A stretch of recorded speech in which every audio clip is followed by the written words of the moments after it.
Hello everyone and welcome back to Nate the Hoof Guy. Today's video, you're getting 2 for the price of 1. That's right, 2 trims. Not necessarily by choice, but when this heifer walked into the chute, I happened to notice she was favoring her left front.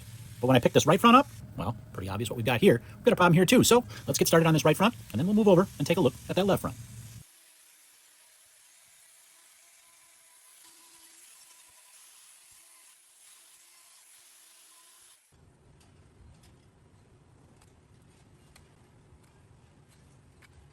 Now you'll notice as I'm paring away here that there's some darkness appearing behind this sole. That's one of those things we look for when we're working on these. It kind of guides us, shows us where that debris might be up underneath this false sole and what we need to take away.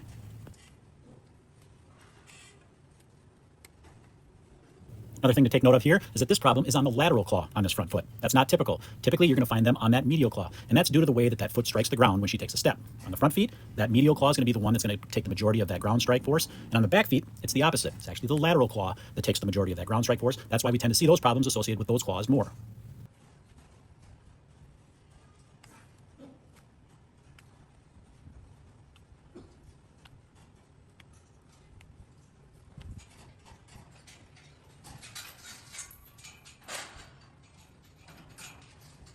This false sole, well, that's the result of this cow trying to take care of this problem on her own. That sole is released in an attempt to get rid of that sole and any foreign bodies that might be attached to that and allow the corium to produce a new sole. However, in this case, we've got some digital dermatitis that's hindering that.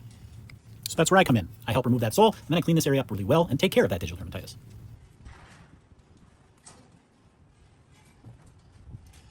Now, even though a lot of that sole had separated, most of what you're seeing here is actually new horn formation already. There's just a few patches up above that are still open, and those are the ones we need to take care of.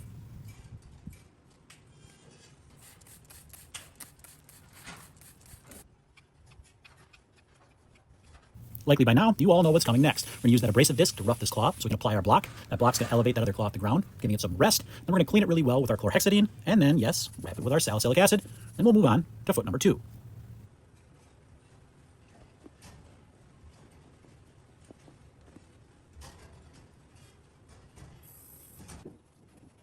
Now, as I alluded to at the beginning of this video, it's actually this left front foot that she was showing the most discomfort on. Now you'll notice as I begin trimming this lateral claw that there's remnants of a past white line in this one as well. What's the significance of that? Well, it lends itself to this idea that a lot of times we associate these problems on medial claws or these white line issues with a cow slipping or things like that.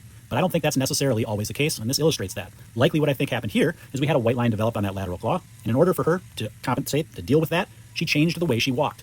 In doing so, she ended up putting more pressure on this medial claw. Likely she put that foot a little bit further out from the midline of her body like she normally would, and that was putting pressure right on that white line at angles that weren't necessarily natural, and that's why she ended up developing a problem on this claw. Not because she slipped, but because she changed the way she walked. That can happen because of imbalances in the claws, that can happen from, in this case, problems with the other claw, but not necessarily because the cows are slipping.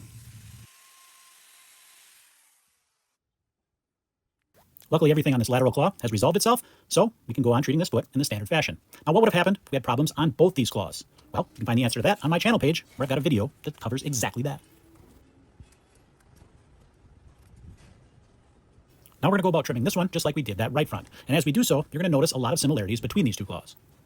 Now, the obvious difference between the two is that one is on the medial claw and the other is on the lateral. Now, you might be asking yourself, is that going to change the way she walks? Is that going to make her uncomfortable or unbalanced because of that? And the answer is no. Because we've got these feet trimmed up properly now and they have the correct plane on these, and we've applied blocks to those other claws, that allows this cow to walk with a normal gait, able to put her feet underneath her the way she's supposed to. And like I said, because the plane of those claws is correct, we're not going to have uneven pressures being applied to any certain points on those claws. And even though we're putting more weight on one claw instead of on two, the fact that we've got that nice soft rubber block on there helps cushion that, takes that pressure away, and you'll notice at the end of this video when she walks out, she walks quite comfortably.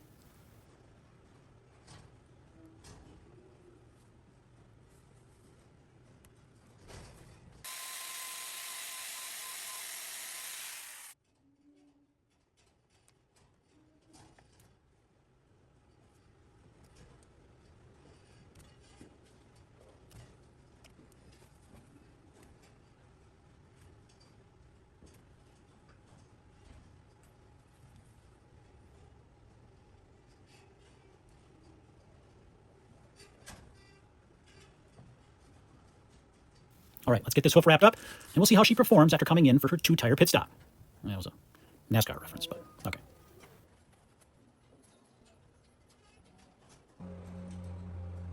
Here she is on those 2 new tires, and there she goes. As always, guys, thanks for watching, and we will see you all on the next one.